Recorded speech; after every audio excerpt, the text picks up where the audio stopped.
Marco Carboni, da quanti anni presidente del monastero? Di questa società 43 anni.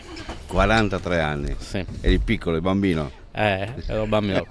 Guarda, questa società nasce da una costola del vecchio monastero, perché nell'83, quando è nata questa società, praticamente esistevano i fuoriquota al contrario, più di un certo numero di under non potevano giocare, perciò giocò a forza, il vecchio monastero era costretto a lasciare a casa alcuni ragazzi e da lì ci siamo messi insieme e siamo partiti prima con i tornei amatoriali, con la WISP, dove abbiamo fatto bene, veramente bene, perché comunque la squadra era forte, tra la gente che giocava in prima e via dicendo.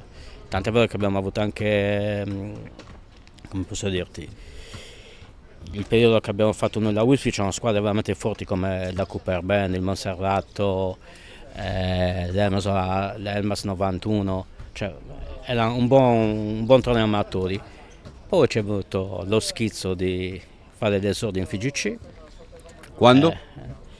L'esordio l'abbiamo fatto negli anni 90 in FIGC, a inizio anni 90. Abbiamo subito vinto il campionato, dalla terza alla seconda, poi abbiamo fatto tra alti e bassi terza, seconda, prima, seconda, finché nel 2008 ci hanno fatto 2008-2009 ci hanno fatto il campo in sintetico e da lì abbiamo fatto una serie di vittorie di campionato, se ne arrivate dalla seconda, siamo passati praticamente da uno spareggio per non retrocedere in terza categoria contro il GS Assemini, da lì siamo partiti e abbiamo vinto i campionati uno dietro l'altro, siamo ad arrivare in eccellenza. Cioè il campo ha cambiato tutto? Sì, il campo in sintetico ha cambiato letteralmente tutto. Senti, perché un cagliaritano a Monastero? Tu non sei di Monastero? Io non sono di Monastero, sono di Cagliari, ma sono sposato a Monastero, Ecco. ormai ci sono 49 anni a Monastero, i miei figli sono di Monastero, mia moglie era di Monastero,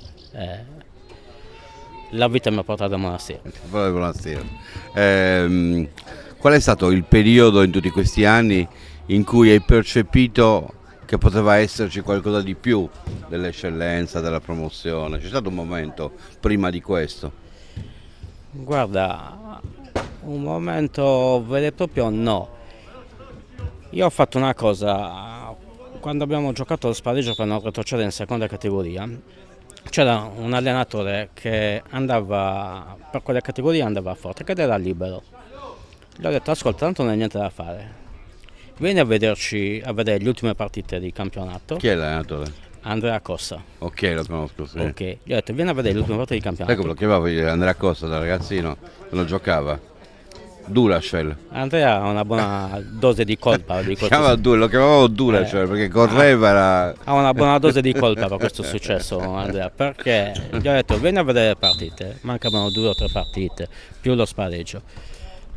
Così ti rendi conto di cosa bisogna questa squadra, perché la squadra era forte, però sai, quando va tutto o no, è venuto, guardate, e poi da lì chiaramente con Andrea abbiamo fatto una nuova squadra.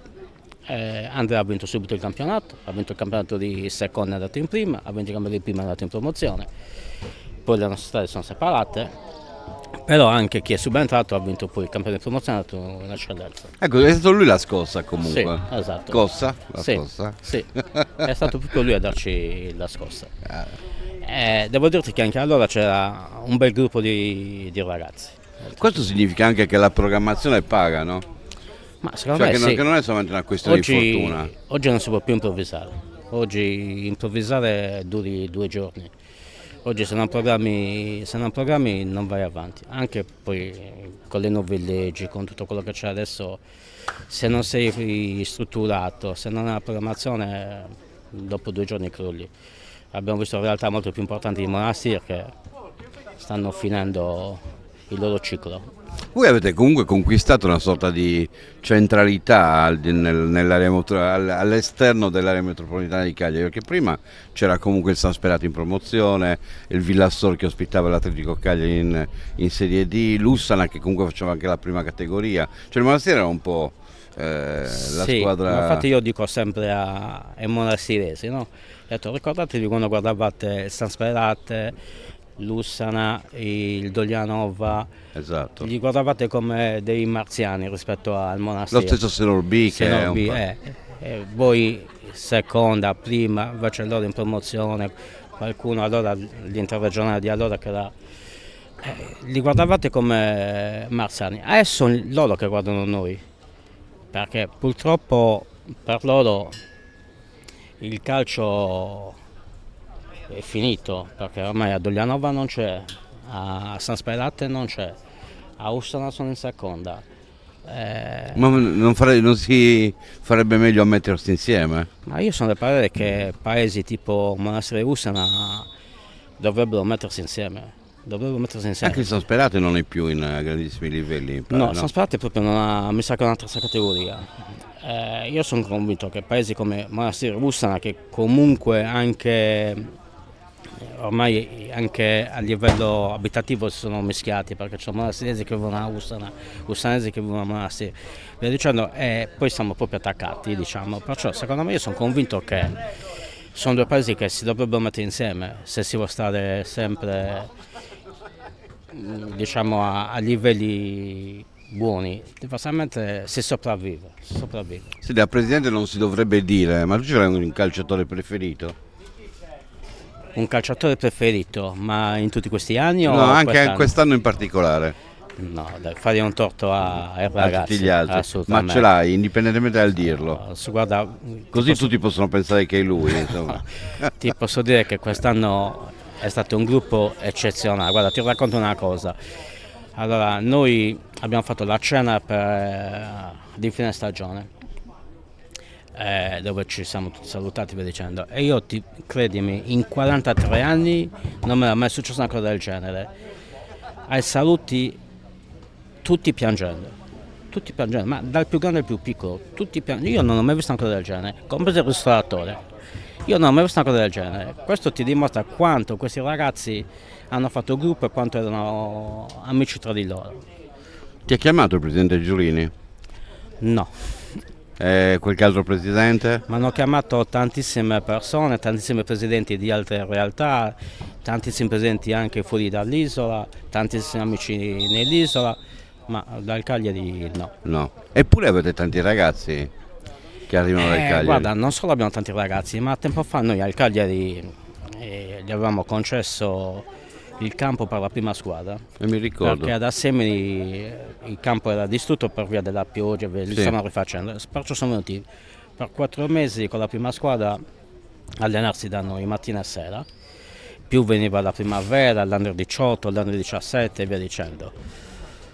Però io ho sempre parlato o con Pierluigi o con Oscar oppure con Bernardo, ma mai con Giulini. Non lo conosci proprio? No, proprio no. Senti, pensi che possa diventare importante una squadra come il Monastir, anche per le squadre professionistiche, in questo caso Cagliari è quella più vicino, ma teoricamente anche per la Torres? Io penso di sì, io penso che sia una realtà importante anche per queste società professionistiche, perché insomma la Sardegna già è isolata, essendo un'isola isolata, perciò avrebbero modo loro, magari giocatori dove magari non sono ancora pronti, farli maturare in una realtà importante.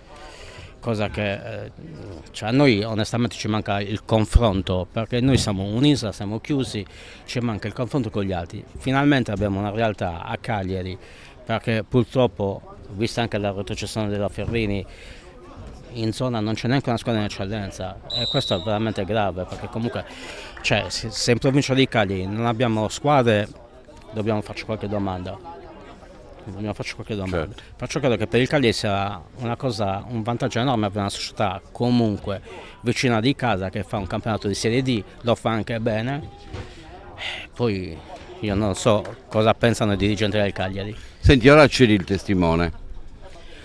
Ora cedo il testimone, lo cedo, sono contento perché lo cedo nel momento migliore della società e lo cedo secondo me alla persona giusta, perché, ripeto, da noi sono avvicinate tantissime persone, perché abbiamo avuto qualche difficoltà, l'abbiamo superata, abbiamo fatto gruppo, ma questo grazie allo staff, ai ragazzi e via dicendo.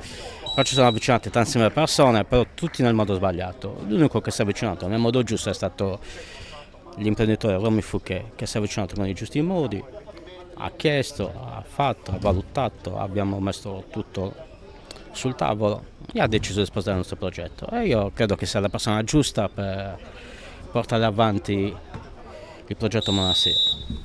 Grazie Marco e complimenti. Grazie a voi.